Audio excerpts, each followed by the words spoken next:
शुरू करने जा रहे हैं कॉन्स्टिट्यूशनल अमेंडमेंट एक्ट्स के बारे में।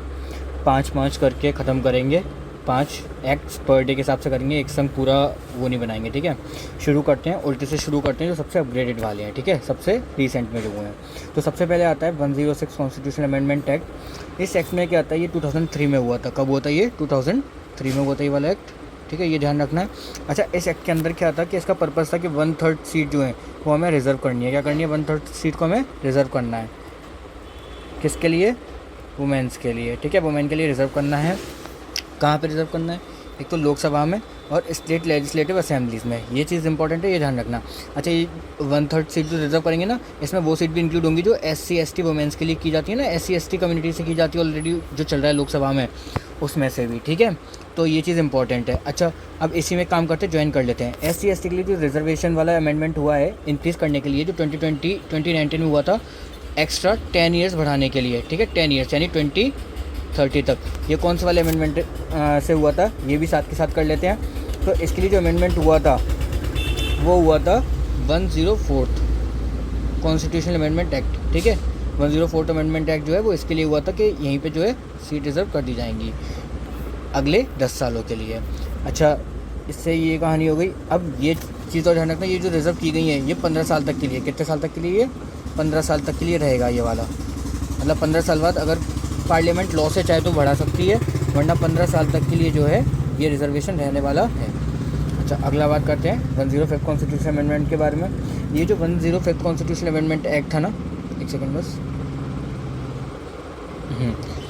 105 कॉन्स्टिट्यूशन अमेंडमेंट एक्ट जो है वो इस चीज़ के बारे में है कि यहाँ पे हमें ना स्टेट गवर्नमेंट को नोटिफाई करना है। हुआ क्या था, इसी से रिलेटेड जो है मैं आपको एक कॉन्स्टिट्यूशन अमेंडमेंट एक्ट पढ़ाऊंगा, जो सामने पढ़ाऊंगा 102 में क्या था कि सेंटर ने ऐसी पॉलिसी ला दी थी जो SEBC हैं।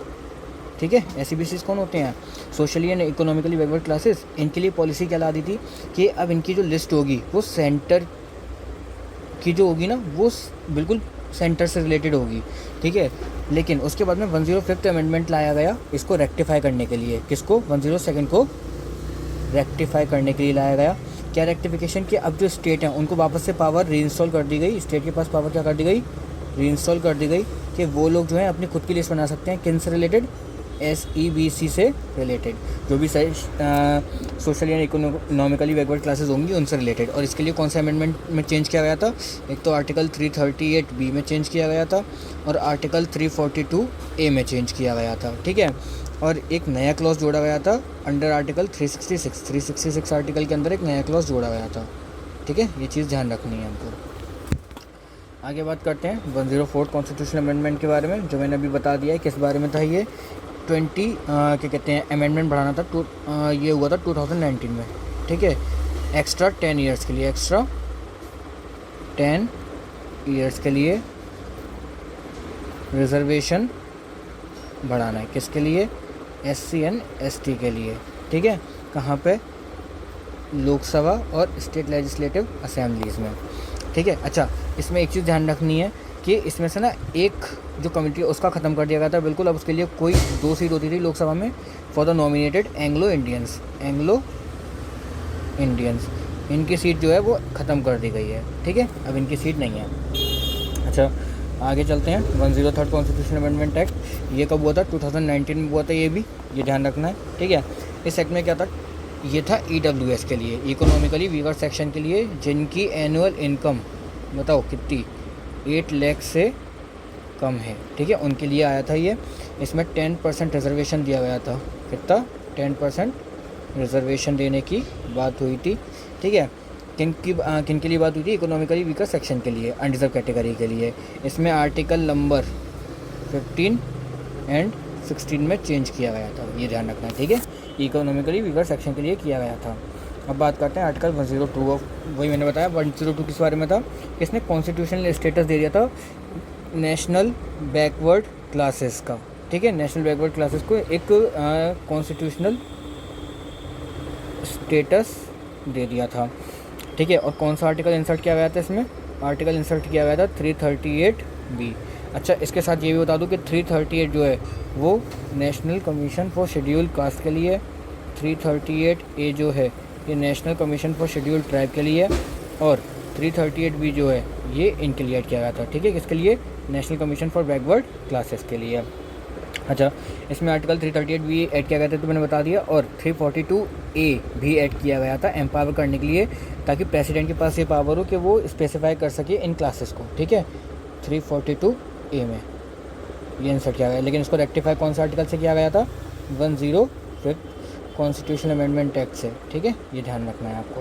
105 वाला कब हुआ था ये भी पता होगी, 2021 में, 2021 में हुआ था ये वाला। और ये वाला कब हुआ है? 102 वाला ये हुआ 2018 का है, ये 2018 का है। 101 कॉन्स्टिट्यूशन अमेंडमेंट पे चलते हैं। इसमें सबसे इम्पोर्टेंट भाई GST लाया गया था, ठीक है। आर्टिकल नंबर 246A को ऐड किया गया था, जिसमें पावर दी गई थी पार्लियामेंट को, स्टेट लेजिस्लेचर को, ताकि वो लॉज बना सकते हैं। किस पे? GST पे। क्या बना सकते हैं GST पे? लॉज। कौन बना सकता है बताओ? पार्लियामेंट एंड स्टेट लेजिस्लेचर बना सकता है। और GST काउंसिल बनाई गई थी अंडर आर्टिकल 279A के अंदर में, ठीक है। 279A जो है वो इम्पोर्टेंट है, इसमें हमारी GST काउंसिल बनती क्या हुई थी? तैयार हुई थी, ये भी ध्यान रखना है, ठीक है। 279A। अब चलते हैं 101, और ये हमारा लास्ट वाला होगा, ठीक है। इसके बाद अगले 5 फिर करेंगे हम। अब इसमें क्या है, ये वाला जो कॉन्स्टिट्यूशन अमेंडमेंट एक्ट हुआ था, ये हुआ था 2015 में। इसमें जो था लैंड बाउंड्री को एडजस्ट करना था, लैंड बाउंड्री को, ठीक है, लैंड बाउंड्री को एडजस्ट करना था। बेरुवारी यूनियन केस के नाम से भी जाना जाता है ये, ठीक है। इसमें क्या था, हमने एक्सचेंज किए थे एनक्लेव बाउंड्री, किसके साथ में? बांग्लादेश के साथ में। अच्छा, इससे याद रखना, बांग्लादेश को हमने कब फ्री करवाया था? 1971 में, 1971 में। Thank you.